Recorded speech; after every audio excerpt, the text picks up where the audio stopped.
So tonight we're camping at Two Jack Lake. It's a great campsite for an early season camp and also for some great photography. Let me show you how close our site is to the lake.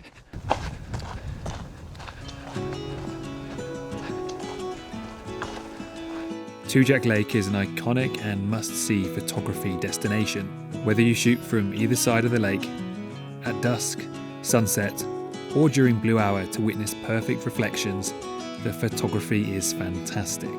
So join me as I explore this stunning lake and discover why it's such a classic. Now for lake access, it doesn't really get much better than that. The campsite here is actually the other side of the lake to the sort of famous photography locations, and that famous view you might be aware of if you've ever looked up Two Jack Lake or photographed here yourself. But I can see it, it's just over the other side of the lake here. Just there, that's where the car park is. And to be honest with you, that's probably where the best shots are, especially shots with Mount Rundle in the background. And that is where I'm going to be shooting tomorrow morning. I've got a few compositions in mind, so that's where we're heading for sunrise. But let me show you around the campsite quickly. If you've not been here before, it's a pretty nice site. Two Jack Lake Campground offers great tent pads, a kitchen shelter with log burning stoves to keep you dry in wet weather, a fully serviced washroom with warm showers, and unlimited firewood, freshly delivered daily. With those lakeside views, nothing beats relaxing by the campfire.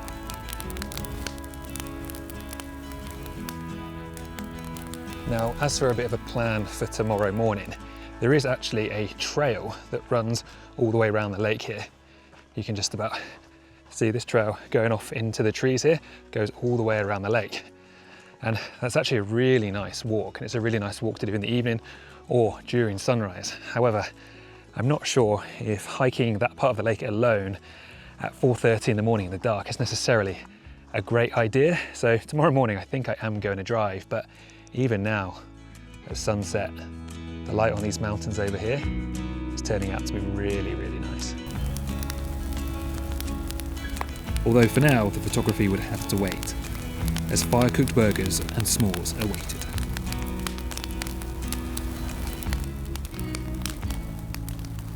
So as the sun has started to properly set here at Two Jack Lake Campground, we've been given this sort of perfect reflection. Well, it's not quite perfect, there's a few ripples, but you can probably see just over here to my right here that we are getting a nice reflection in the lake. And what's actually happened over the last couple of hours is the lake has retreated back a little. So before, the only rock sticking out of the water was this one here right in front of me. But now it's moved back. I've got a group of like 4 or 5 rocks that are just protruding out of the water, and we've got this great reflection, and now the light is really soft. It's probably pushing into blue hour in all honesty, but I could see this scene from my campfire whilst having some s'mores, and I felt like I just had to capture this moment whilst I'm here. I'm trying to get into the habit of taking pictures when I think it's worth it and not sitting back, because often they turn out better than you expect as well a lot of the time. So just to talk you through a little bit what I'm going to do with this shot as well, is I'm going to pop on a little neutral density filter just so I can extend that shutter speed a little bit and get rid of the last little bit of rippling that I've got here in the lake.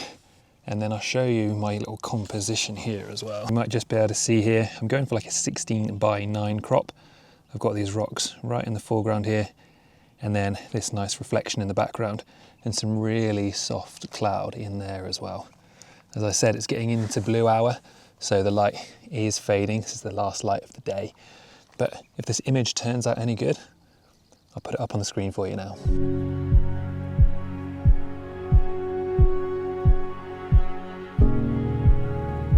So, I was just about to kind of wrap things up for the night, and I put away my camera, and then this happened. It's always a bit of a hard one with sunsets in the Rockies, because the sort of golden hour light that hits the mountains probably disappears like an hour or 2 before sunset. Like, it's early. I don't think you get like a true golden hour unless you're sort of high up in the mountains. So then you think, the sun's gone, there's no light on anything, that's it, it's over. But then a good half an hour or more later, the clouds will light up. So it's challenging. You often get a very nice sky and then quite a dark foreground or dark sort of mountainscape, like a silhouette, or you get the light on the mountains. You can almost shoot sort of 2 different times in the same evening. But I rushed back down to the lakefront here and tried my best to get a bit of a composition. The best of it though really is just far around the left-hand side here. And I don't really have a great view of that, so I probably haven't got the best colour in the sky, but what's that saying? Something like pink sky at night, shepherd's delight. Probably means the weather's going to be good tomorrow, or good for grazing sheep, but hopefully it's pink sky at night, photographer's delight in the morning, and the sunrise is something like what we have here.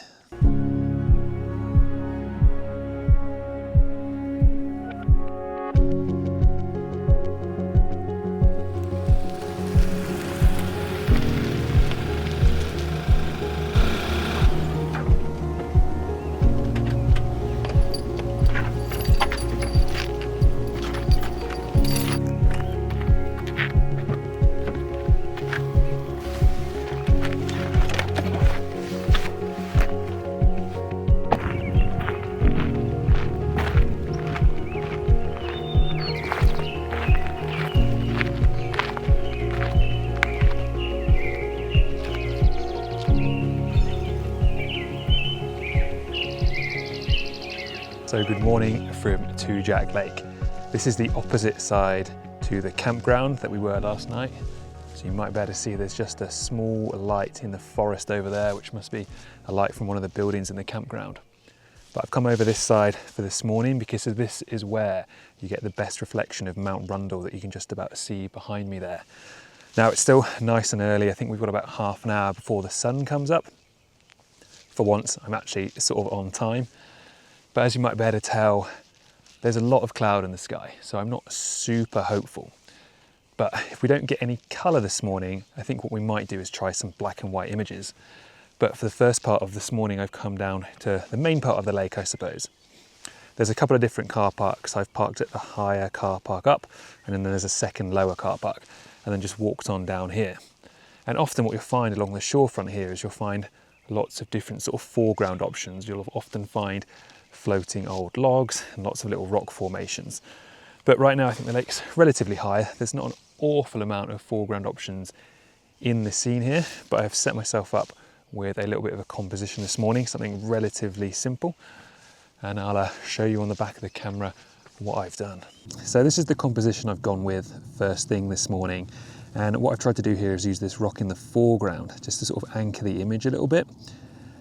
So I've got the rock in the foreground and then Mount Rundle reflecting in Two Jack Lake in the background. So just having those two in a similar size helps sort of balance the image out a little bit.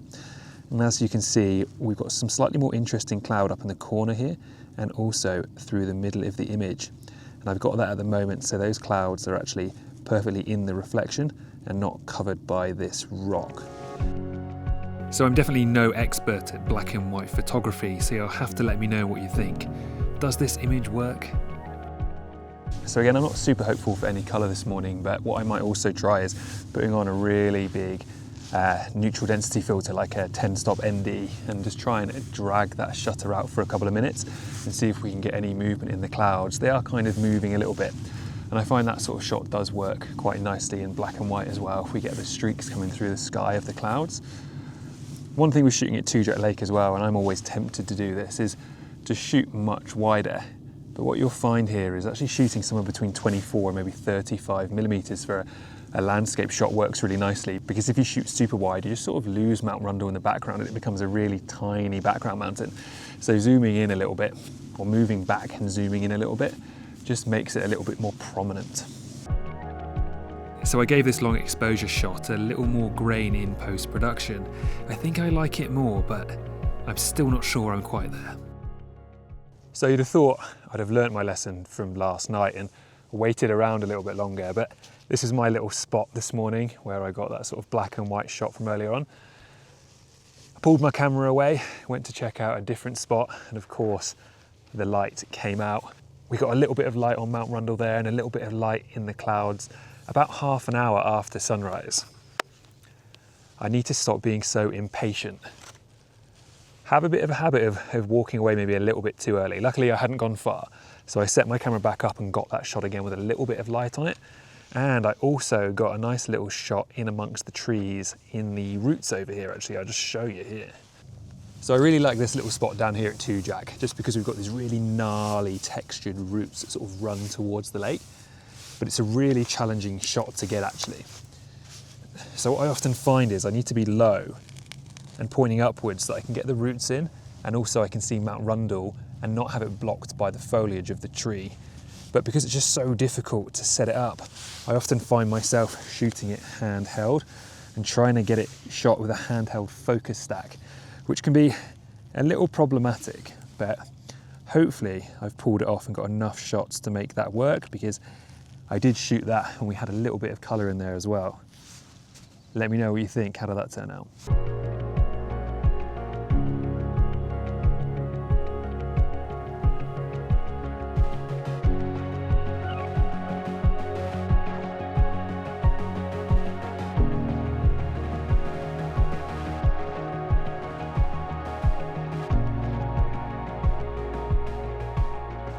So I'm actually going to go for one more shot this morning as well. This is a fun little spot to shoot at Two Jack Lake actually. It's just a little bit further back. Like just down to the right hand side here we have the second lower car park. But I often like coming a little bit further back onto this sort of grassy hill because you can get some really nice compositions here.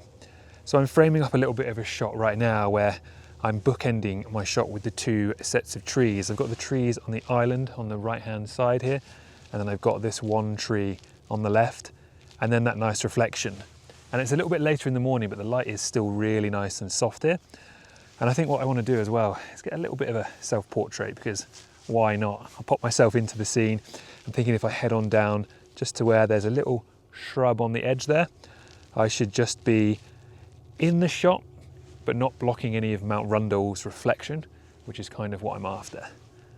So we're going to give that a bit of a go.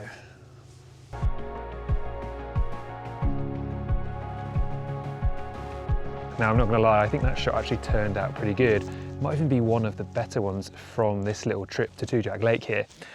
You'll have to let me know in the comments below if you do agree, but that's one of the things I love about doing these YouTube videos. To be honest with you, normally I'd have probably gone home by now, because we are talking about 45 minutes to an hour after sunrise.